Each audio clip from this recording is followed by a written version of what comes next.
Today I'm going to be teaching you how to write your first query in a SQL database.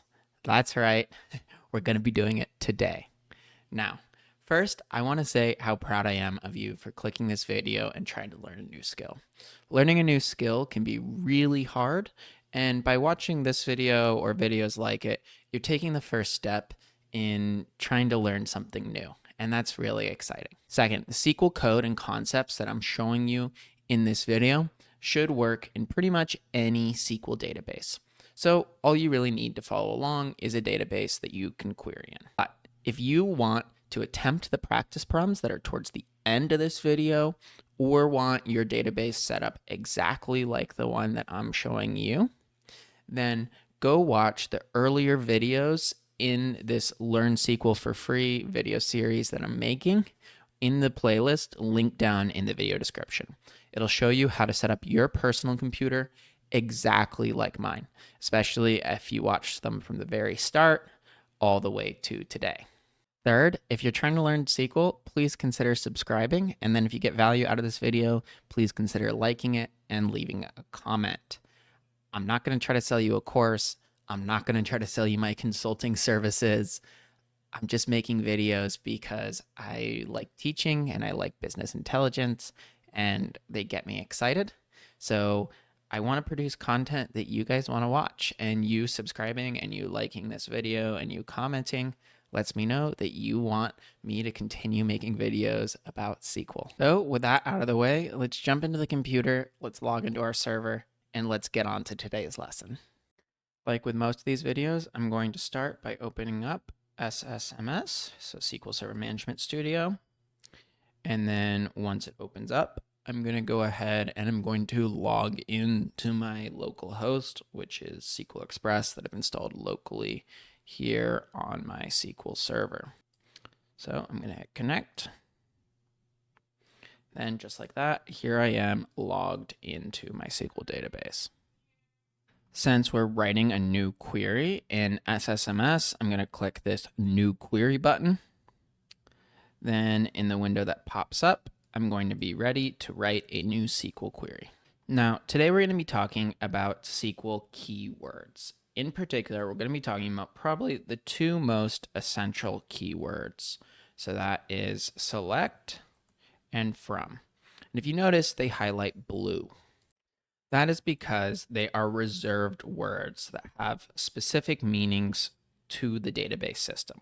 So keywords are used to perform specific tasks, often like retrieving data, in this case of writing a query, defining data structures, or manipulating them, data in a database. You can basically think of them like commands or instructions that are actually telling the database what you want them to do. The select keyword basically tells the database what columns you want to retrieve from either tables or a table. And then the from keyword indicates the base table that data should be retrieved from. So in our previous video, we loaded a bunch of data into our database. So our database is SQL practice. And then in here, we've loaded all of our tables.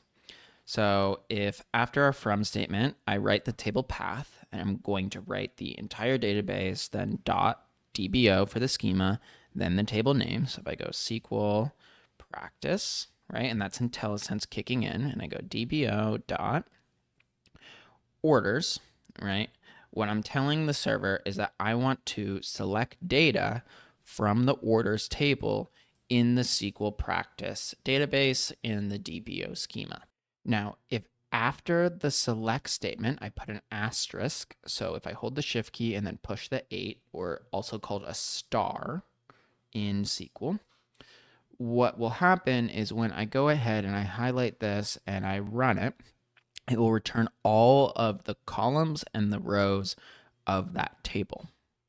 Now, if I don't want to return all of the rows or the columns, I can then delete the star and rather put in a column name. So I can go orders, right? And there's IntelliSense popping up. So I can go order ID, and I can go ahead and I can run it again, and it'll return just orders. But then if instead I also want to select an additional column. So for example, select order date. I can go a comma, and then I can go order date, and I can run that. Now you might notice that I've done a new line and I put the comma on the new line. That's just formatting. The SQL statement will run no matter the formatting. As you learn how to code, you'll develop your own unique style of writing code. There are typically like best practices, and there's SQL formatters that you'll see on the internet, but you'll develop your own flair for it as you learn to code and as you learn more about the language. Now, I'm going to modify this query to just bring in order date. And this is 100,000 rows of data, so we might have some repeat dates throughout this. So one of the other SQL keywords that we have is distinct. So if I type distinct, you'll see it'll also highlight blue. The distinct keyword basically causes the query to only return unique values. It basically filters out duplicates from the data set. And it's incredibly useful, especially if you just want a query to return, only the distinct values, which oftentimes you do. So if I rerun this, what you'll see is we just went from 100,000 rows down to 731 rows. So SQL distinct or select distinct, very important keyword. Another really important thing, especially as you start working with larger databases that you need to learn, is how to limit your queries. So we're in Microsoft SQL Server, which means in order to limit your queries, you use a top expression. So if I write top 10 right here and then highlight this, you'll see it will only return 10 rows versus if I change this to top 1, it will only return 1 row.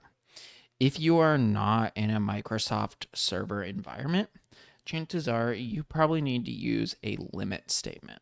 So a limit statement, if it goes down here and you would go limit 1 and then highlight it, and I'm going to get an error because that doesn't work in Microsoft SQL Server, but just if you know, that's the equivalent of the top statement if you're not in a Microsoft server.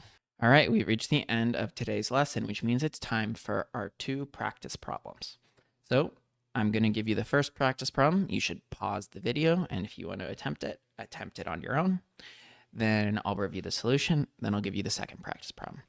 All right, so practice problem number 1.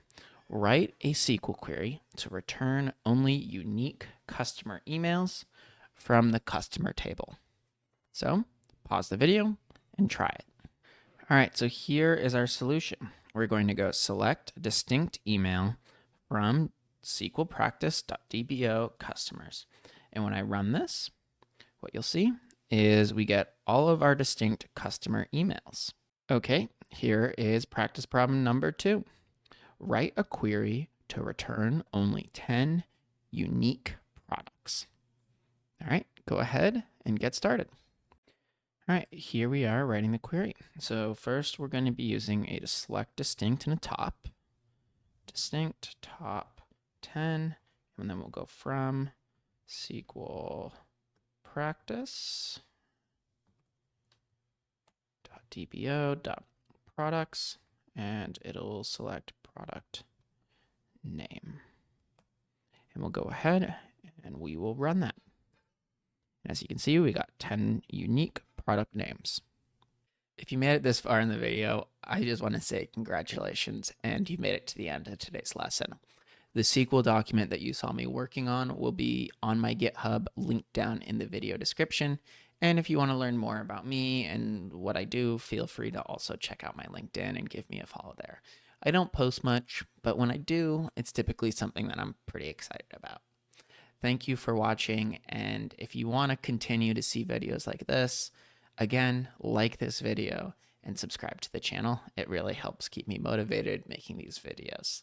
I really appreciate your time here today, and I hope you learned something.